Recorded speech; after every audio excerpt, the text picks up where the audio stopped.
sons and daughters. Hello, ladies and gentlemen, and welcome to the Aurora Smedley podcast. In today's episode, I'm going to be speaking to why you should follow your dreams and how dreams are related to soul purpose. So, I know that many people have the perception that following your dreams is childish, that following your dreams is child's play. And to some extent, you are correct. It is child's play because children understand how to connect to that part of themselves that is limitless, which we as adults have forgotten how to be connected to that limitless imaginal place that children are able to connect to. So the mistake is not in saying that it's child's play, but rather that seeing that child's play is frivolous. You see, the dreams that we have, we generally consider them to be frivolous, that they are not important, that they are not critical to our development and the development of the universe and society as a whole. However, the dreams that we have are actually implanted in us by universal consciousness. Some may call that God, some may call that the creator, some may call that source. The dreams that we have are actually the universe's desires for itself being expressed through us.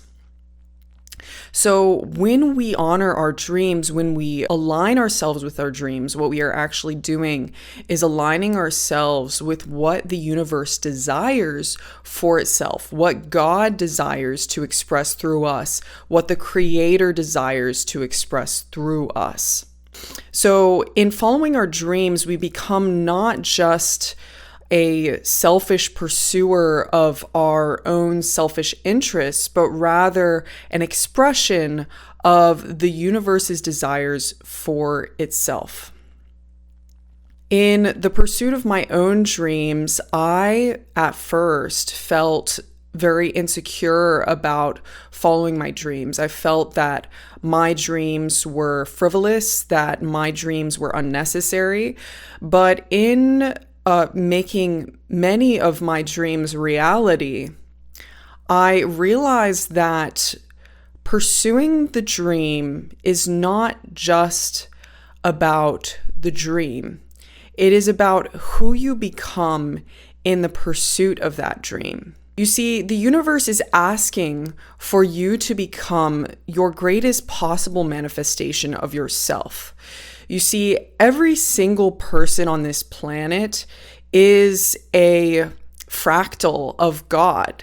And through our connection with our dreams, we are becoming the highest possible manifestation of what we are, and therefore what God is through us, what the Creator is through us. So our connection with our dreams is an expression of that. Many people in the pursuit of their dreams have the perception that dreams are unrealistic. But I will point out that realistic actually is usually a limitation. What we see as being realistic is simply based on what is common, what is normal in the group of people around us. So the concept of being realistic is actually an externally imposed limitation, because things like going to the moon, things like having incandescent light bulbs, things like flying across the Atlantic in a piece of metal, things like riding across the country on a high-speed train, things like having a motorized vehicle, none of these things are actually realistic. The reason why we consider it realistic is because it exists currently in physical reality. The difference between what is quote unquote realistic and what is not realistic is what currently exists versus what can exist. So when you limit yourself to what is realistic, what you are limiting yourself is to current reality and not the potential for what reality can become. And the potential for what reality can come is expressed through you when you believe in it and you align yourself with that reality. The truth is that every dream that we have is something that we can make real, and that the dreams that we have are something which has been brought to us by a greater intelligence that has plans for us that are beyond our human comprehension. So when we limit ourselves to what is realistic, what we are saying is that we do not believe in the divine essence of reality. When you see your dreams as frivolous, what you're saying is that the creator is frivolous. But the goal of the creator is not simply to exist or to survive.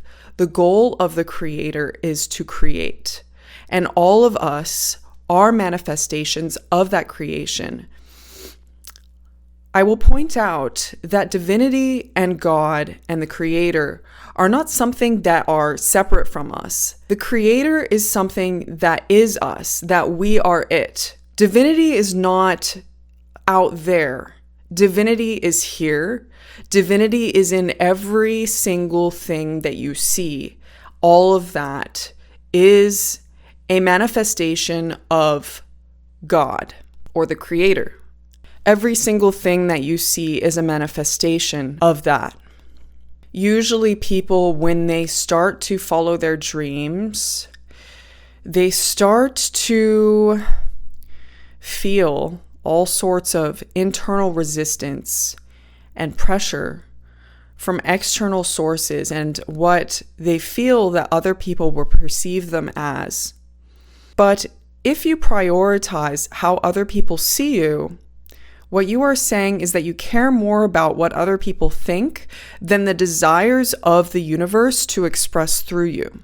When you follow your dreams, you do not know how your dreams can directly or indirectly impact every single person around you.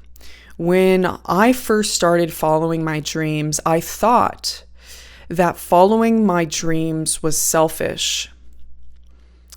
But I realized that true selfishness is actually the same thing as selflessness. Selfishness, in the way that we humans typically see it, is actually coming from a place of disconnection with the creator.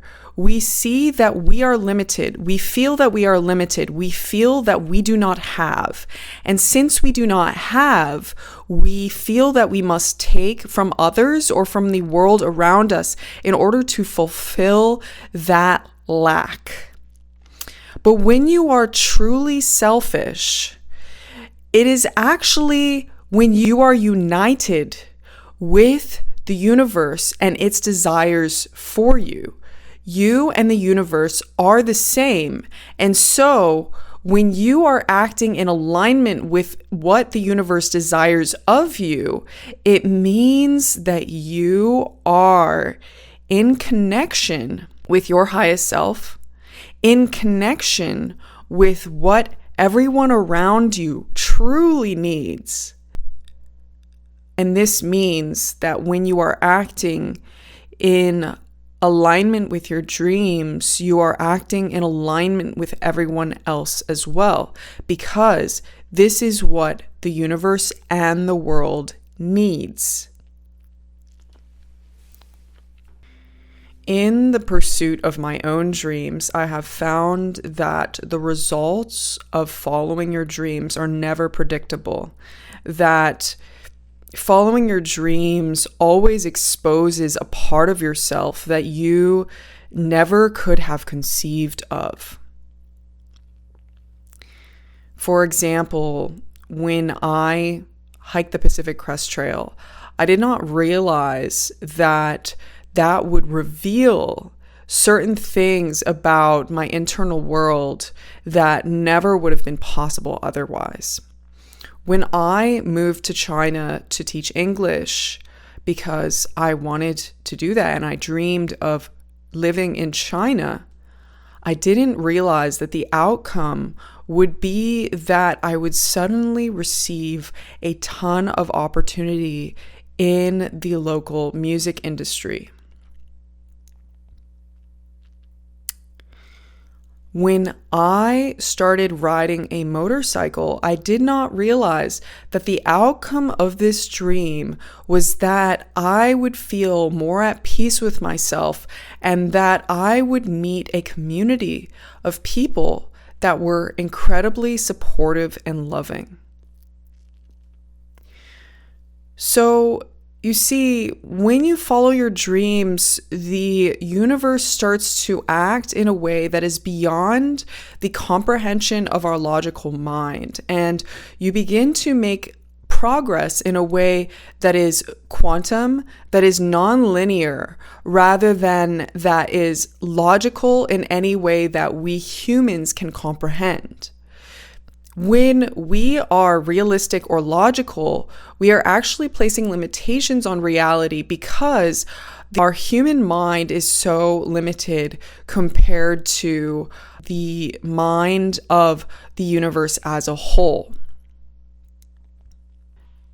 A metaphor that I like to use when discussing dreams and why we get these seemingly random desires is that think about a blood cell in your body. The blood cell in your body does not have to go to seminars, go to college, go to consult 20 different people in order for it to inherently know what it needs to do. Your blood cell knows that it must transport blood through your body, and it knows this in its bones without you needing to instruct it and instruct the other billions of cells in your body on exactly what their jobs are and what they need to do. All of your blood cells, all of your white blood cells, all of your brain cells, they inherently know what to do without you imposing a conscious directed action onto these cells. Similarly, the universe is a larger organism of intelligence through which we individuals organize without us having to consciously understand or consciously study why we need to do that. When I received the message to do this podcast, I did not know why I felt that I needed to do this podcast. However, it just seemed that it was necessary for some reason. When I desired to start motorcycling, I also did not understand why that was calling to me. Similarly, when you receive instructions from the universe, there is no comprehensible reason on why you must do that thing or why that thing is being asked of you. Just as a red blood cell does not know why it must go and transport oxygen through your body, and yet, without you telling it to do so, it knows. So, the dreams that we have are a manifestation of this larger intelligence that wants to live through us, through which we have no direct understanding of why we need to pursue this dream, this goal, this desire. The last thing I will add in relation to following your dreams is trusting that If the universe has given you this dream, it means that so long as you trust in it, it will manifest. The universe will not give you an assignment without the viability of that assignment coming into fruition. And finally, our soul's fulfillment comes from us pursuing these dreams, because in the deepest depths of our soul, what we desire is connection with the infinite. And any amount of feeling that we are not connected is what creates a sense of a lack of fulfillment, is what creates a sense of a lack of magic, is what creates a sense of emptiness.